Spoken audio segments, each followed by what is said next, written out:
Yaorana Kuraora. Aujourd'hui, ne pas être présent sur les réseaux sociaux pour une entreprise, c'est tout simplement être invisible aux yeux de ses futurs clients. Mais poster ne suffit pas. Il faut désormais maîtriser les codes d'une jungle numérique. Pour nous en parler aujourd'hui, on reçoit Sofia Tabouche, fondatrice de Tiki Agency Yarana, Yolana. et Rodrigue Kwong, créateur de contenu pour le Tawati Ferry Yarana. Yorana. Connectons-nous tout de suite pour décrypter les secrets d'une communication digitale réussie. C'est notre sujet du jour dans Manava, votre émission Infoservice.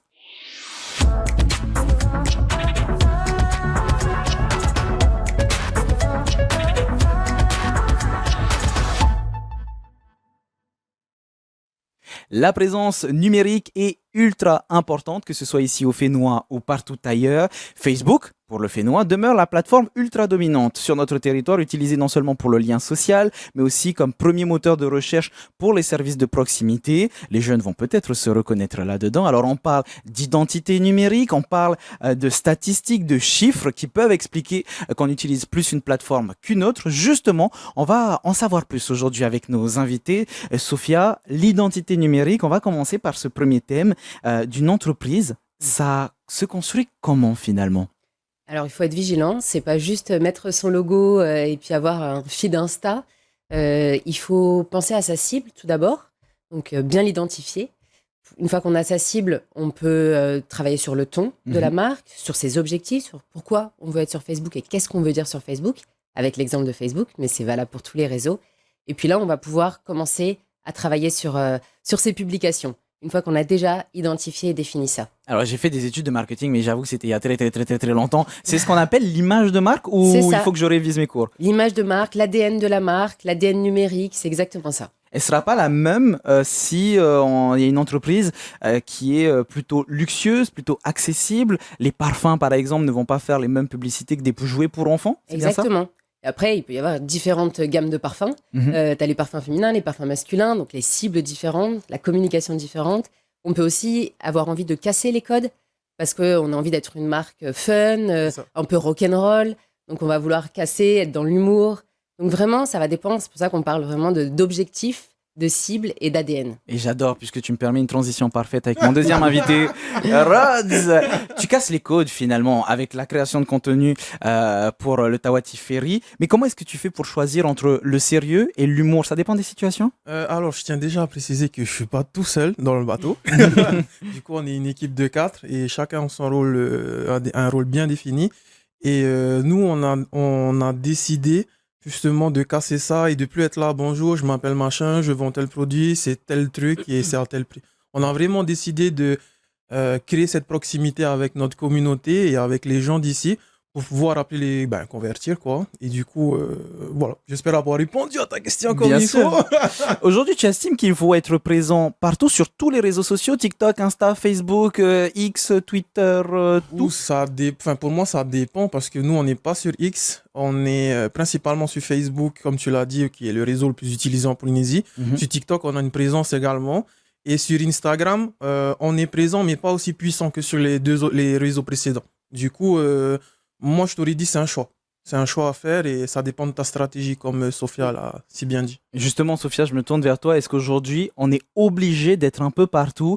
J'ai cité les grands réseaux, mais il y en a plein d'autres. Est-ce qu'on est obligé d'être partout ? Pour moi, il vaut mieux être présent sur quelques réseaux et bien le faire plutôt que de vouloir absolument être présent partout. Tout à fait. Il faut éviter le copier-coller aussi parce qu'on se dit tout le monde est partout donc je vais faire pareil. Et on en revient à ce qu'on disait effectivement à la première question, c'est quelle est ma cible ? Et où est-ce que ma cible est présente ? Si ma cible, c'est pas les jeunes, peut-être que j'ai pas d'intérêt à être sur tel ou tel réseau. Après, on va le dire encore, mais Facebook, par contre, c'est obligatoire pour tout le monde. Ouais. C'est notre annuaire à nous ici, donc pas le choix. C'est vrai que beaucoup vont directement sur Facebook pour se renseigner pour tel ou tel C'est projet, pour tel ou tel produit.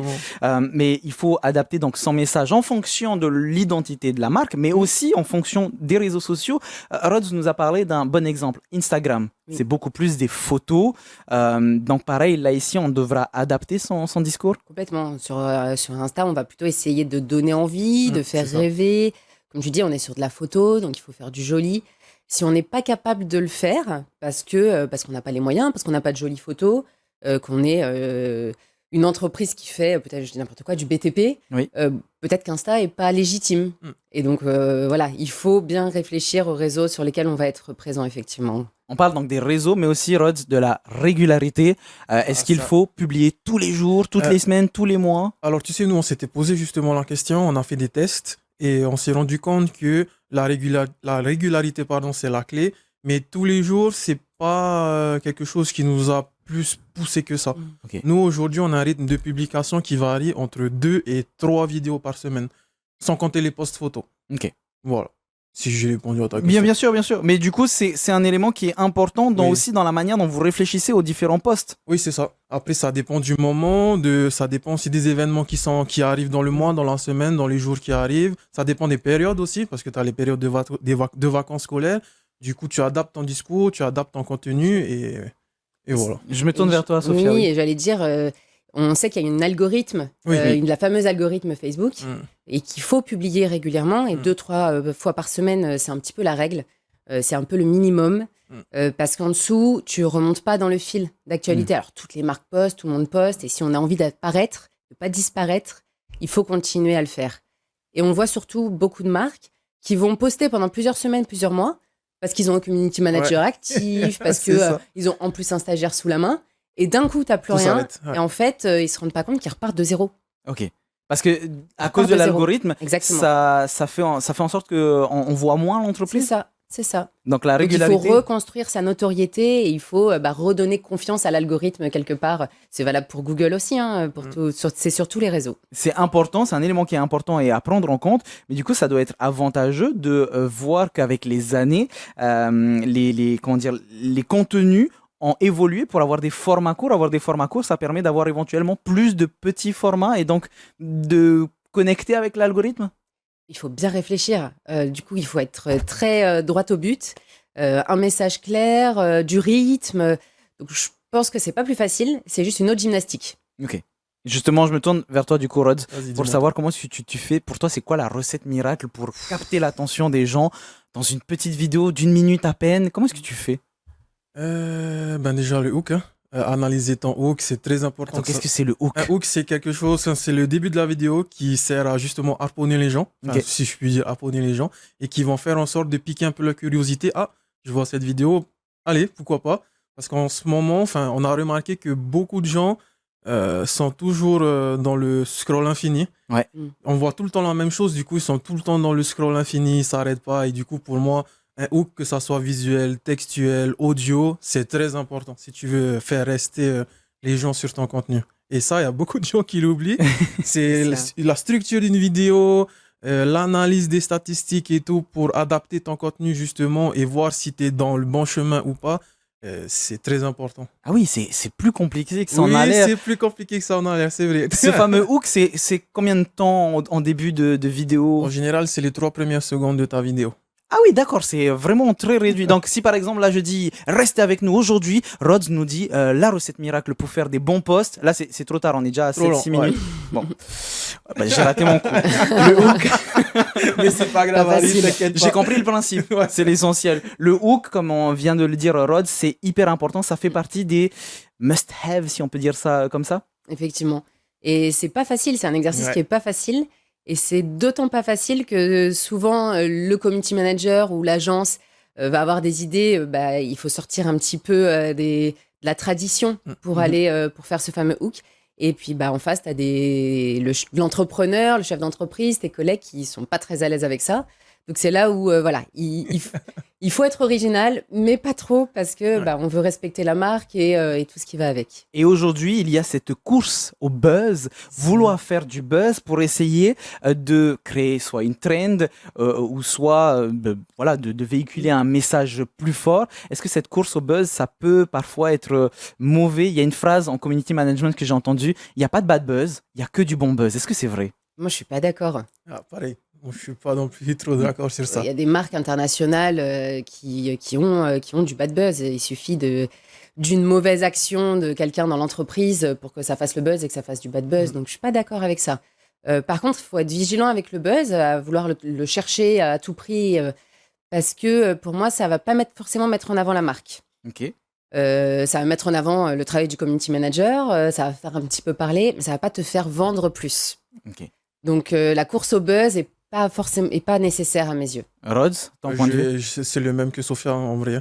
Mhm. Parce que on court pas après le buzz, on fait juste ce qui nous plaît et ce qui plaît aussi à notre audience. Et après, si ça buzz, ça buzz, ça buzz pas, ça buzz pas, hein. Donc la course au buzz n'est pas obligatoire, Non, pas mais pour moi. justement, je me tourne vers toi pour savoir comment est-ce que tu fais pour savoir quoi faire comme vidéo. Ben, quand tu n'as aucune idée, je prends l'exemple d'un moment de vie directement sur le bateau. Tu avais proposé, il me semble, de répondre à une question avec différents membres d'équipage. S'ils répondaient juste, ils avaient une tarte. Ouais. Moi, je me suis dit, mais ça n'a rien à voir avec le bateau. Et pourtant, je suis resté jusqu'au bout. Comment tu sais que les gens vont rester jusqu'au bout? Il faut savoir que moi, quand je suis arrivé, comme je l'ai dit à toutes les équipes, ma mission principale en tant que créateur de contenu, c'est de montrer que le navire est vivant et de mettre en avant les gens. L'humain derrière le L'humain poste. derrière le poste, l'humain derrière le bateau. Parce que oui, c'est le Tawat. Je peux le dire. Oui, oui, bien, oui. Le t-shirt. Ouais. C'est le Tawat Ferry, mais avant tout, c'est des gens, c'est des mamans, des filles, des frères, des papas, tu vois. Mm. Et moi, c'est vraiment ce côté humain on a voulu mettre en avant. Et voilà. Est-ce qu'il y a des choses, Sophia, qu'on montre et des choses qu'on ne montre pas exprès? Il y a toujours un petit backstage qu'on ne Oui. veut pas montrer aux gens. Oui, il faut garder un peu de mystère. Il faut garder du mystère, il faut montrer pour donner envie. Ok. Il faut montrer pour être sincère, pour créer de l'humain, pour créer de la proximité. Il ne faut pas montrer à tout prix pour rien. Est-ce Donc, on en revient toujours à cette stratégie, hein, Ouais. quelque part. Exactement. Il vient de le dire, sa stratégie à lui, c'est d'humaniser et c'est de créer de la proximité avec sa cible. Donc il faut qu'il y ait une stratégie si on veut montrer des choses. Alors, je parle justement de la place de l'authenticité aujourd'hui avec la tonne d'influenceurs qui créent des choses aujourd'hui. On arrive souvent sur des personnages. Donc là, je vous parle comme je parlerai dans la vraie vie. Mais si je dois me mettre dans un personnage, je prendrai une voix différente, un débit différent. C'est clair. Est-ce que l'authenticité aujourd'hui est importante dans la manière dont on transmet les messages? Je pense qu'elle est importante et encore plus en Polynésie, par rapport à d'autres pays où voilà, quand on voyage, on voit les pubs, on voit ce qui se passe sur les réseaux, on se rend bien compte qu'ici, on communique différemment. Pour moi, l'authenticité, elle est à 100% nécessaire, importante. C'est notre marque de fabrique ici Ouais. en Polynésie et c'est ce que toutes les marques doivent faire. Merci, Sophia. Rhodes, tu veux réagir à ce que vient de dire Sophia? Moi, je suis tout à fait d'accord avec Sophia, hein. On est en Polynésie, il ne faut pas l'oublier. L'authenticité, c'est ce que les gens aiment, hein. Et c'est ce qui fonctionne, hein. Ça sert à rien de se cacher derrière une image ou un Oui. faux semblant? Oui, pour moi, ça sert pas à Ils nous grand-chose, connaissent. hein. Oui, enfin, voilà. Mm. Après, de toute façon, chasse le naturel, il revient au galop, hein. Du coup, pour moi, vaut mieux être authentique et être toi-même dès le début plutôt que de jouer la comédie et à la fin, tu prends le ça. mur, quoi, hein. Alors on parle d'authenticité, de transparence, mais dans ce cas-là, face à une critique, face à une plainte, face à un problème, comment est-ce qu'on fait pour désamorcer la crise tout en gardant l'image, bien sûr, de l'entreprise? Cette question, elle est plus quand je suis sur le terrain, quand les gens me alpaguent et tout, ou c'est plus quand il y a un souci On va dire les deux. Imaginons qu'un jour, tu Ok. mettes en avant un des services Ok. du bateau et que malheureusement, ça peut arriver, Ouais. ça se passe mal avec une, deux, trois personnes. Mhm. Comment est-ce que tu fais pour réagir? Je suppose qu'on va pas utiliser l'humour parce que les gens Non, vont, bien sûr. vont Ouais. avoir l'impression qu'on se fout d'eux, Oui, bien sûr. mais tu restes toujours dans l'authenticité? On va toujours rester authentique, mais dans la communication bienveillante. On va leur demander comment ça s'est passé, qu'est-ce qui s'est passé pour trouver des solutions ensemble et résoudre le problème ensemble, Mhm. sans, on va dire, utiliser l'humour, parce que bon, c'est vrai que dans ce genre de situation, c'est assez touchy d'utiliser Oui. l'humour. Du coup, voilà. Soyons honnêtes, Sophia, est-ce que quand il y a des problèmes avec toutes les entreprises, parfois il vaut mieux jouer la transparence, bien sûr, mais est-ce qu'on choisit les moments où on garde un petit peu pour nous? Bon, il y a eu des plaintes, c'est normal, ça peut arriver, mais on communique pas systématiquement sur les plaintes, sur les mauvais retours? Je pense que la pire des réponses, c'est le silence. Ouais. Ok. Parce que en fait, on passe pas à côté, on ne peut pas trop cacher sur les réseaux et sur ce qui se passe sur Internet. Il faut répondre. Il faut répondre pas à chaud, bien réfléchir à sa réponse Oui, bien sûr. et que ce soit toujours professionnel. Et voilà, on parle d'authenticité, de proximité. Peut-être que c'est le moment où justement on va être moins dans la proximité. Après, pour les entreprises en tout cas qu'on a chez Tiki Agency en community management, on va plutôt à ce moment-là prendre du recul et professionnaliser, mettre un peu de distance pour que ce soit carré. Mhm. Parce qu'on est face à une critique, à un problème, à quelque chose qu'on veut résoudre. Et pour ça, il faut qu'il y ait moins de D'impact. sentiments. Mhm. Oui, et puis moins de sentiments. Là, on est sur quelque chose de calculé. 1 + 1 = 2, je te réponds, t'as raison ou t'as tort. En tout cas, on essaye de désamorcer quoi qu'il arrive. Alors, je vais prendre extrême, quelqu'un qui va vraiment être tellement, bon, il s'est levé du pied gauche, on va dire ça comme ça, il va commencer à insulter ou quoi que ce soit en public ou en privé. Ça serait quoi la meilleure des solutions? Ça serait de s'excuser quitte à recevoir encore plus d'insultes ou au contraire, ça m'est déjà arrivé, bloquer les gens. Voilà, on se met loin des problèmes. Alors, pour moi, sur la place publique, il faut pas que ce soit agressif, il faut pas qu'il y ait d'agressivité. Et dans ces cas-là, je préfère masquer. D'accord. Si vraiment on est sur quelque chose de très agressif, raciste, on en voit aussi sur les réseaux, il faut masquer. On est sur des pages d'entreprise. Si tu as envie de faire... Mets des choses sur ta page à toi si tu veux dans ton agressivité. Mais sur une page d'entreprise, je maîtrise ma marque, j'enlève ce qui va être... qui peut dénigrer le reste des abonnés, en fait, tout simplement aussi. Ça peut toucher les abonnés, pas que la marque. Rods, bon, de ton côté, quand je commence à te connaître, je suis sûr que s'il y a quelqu'un qui vient, qui insulte, machin, tu lui fais un gros câlin, ça va mieux. Mais sur les réseaux, c'est un peu plus compliqué. Pareil, s'il y a quelqu'un qui est vraiment dans la haine totale. Non, on fait la même chose. On fait la même chose parce que qu'est-ce que tu veux répondre à quelqu'un qui dit des choses racistes, dit des choses méchantes, qui t'insulte? Ça, comme Sophia l'a dit, on est une entreprise avant tout. Même si on a ce côté un peu, je suis le bateau cool du quartier et tout, on a quand même cette image de professionnel et il faut la respecter. Alors, on gère ces interactions, c'est normal. Il y a, comme vous venez de le dire, un certain professionnalisme. Alors, dans ce cas-là, Sophia, ça va être quoi les indicateurs qui permettent de dire que la page Facebook, que l'identité numérique d'une entreprise est un succès? Est-ce que c'est le nombre d'abonnés, l'engagement, les ventes? L'engagement.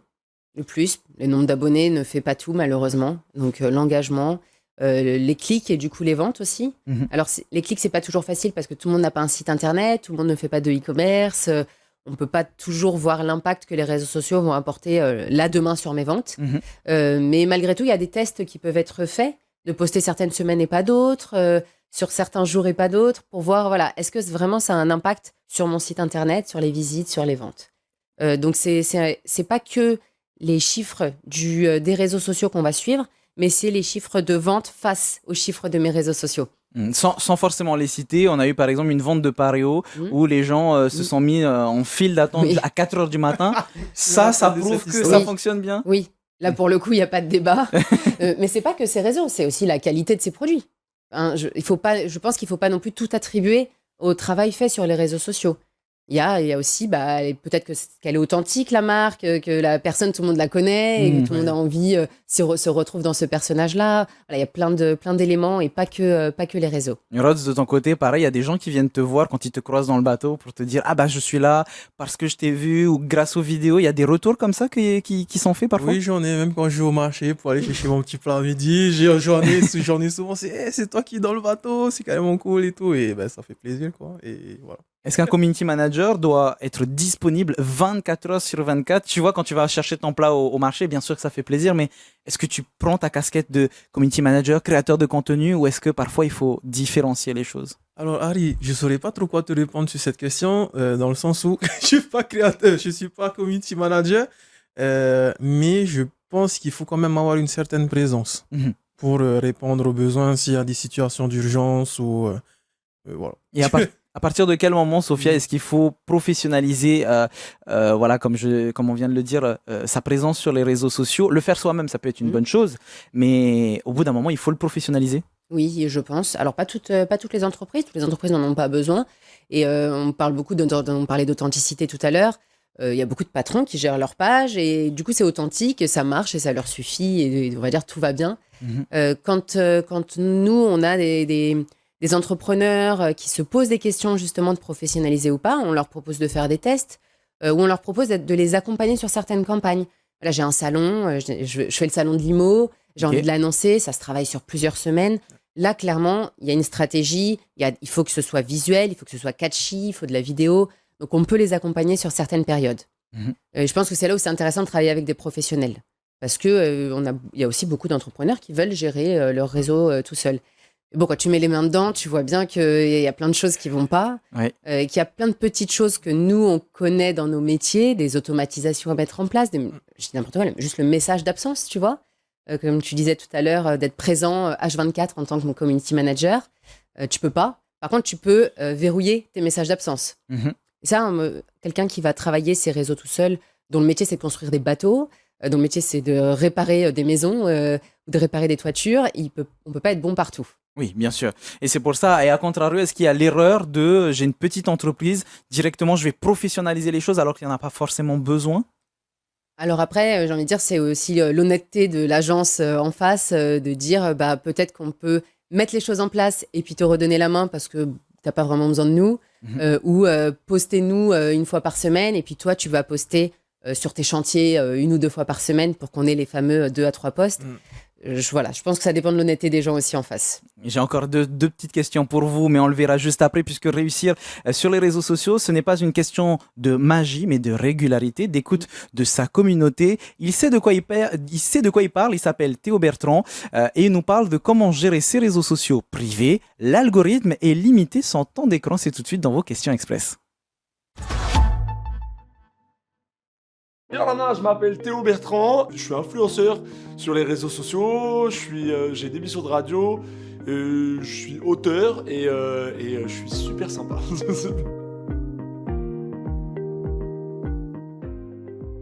Je me suis fait connaître en étant qui j'étais.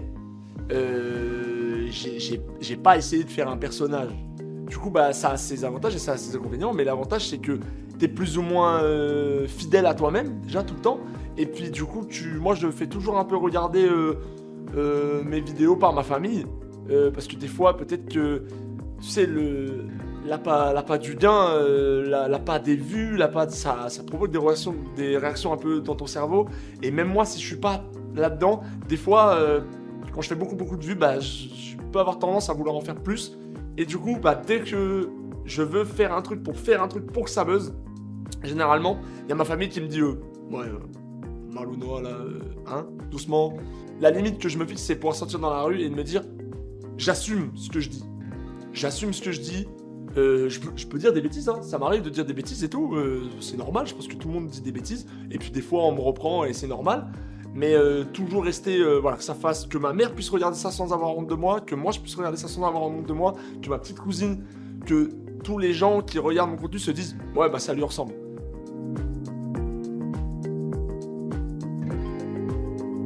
C'est l'appât du gain, on veut toujours plus de vues, on veut toujours plus de likes, tout fait vendre. Et maintenant tu vois les vidéos qui sont le plus vues, c'est des vidéos dont on a pris une partie et ça mime une scène de sexe. Mais il se passe pas de sexe dans la vidéo, mais du coup ça buzz. Ça buzz. Et c'est pas là-dessus, je pense que l'être humain est beaucoup plus intelligent que ça. Et le monde est tellement beau pour... déjà qu'on passe énormément de temps sur notre téléphone. Si c'est pour avoir que des messages nuls et qui va te ramollir le cerveau, autant que ça soit instructif. Mon contenu il va pas changer le monde, mais au moins il est bienveillant et les enfants peuvent le regarder sans développer du vice. Et ça, j'en suis assez fier, je suis assez content de ça.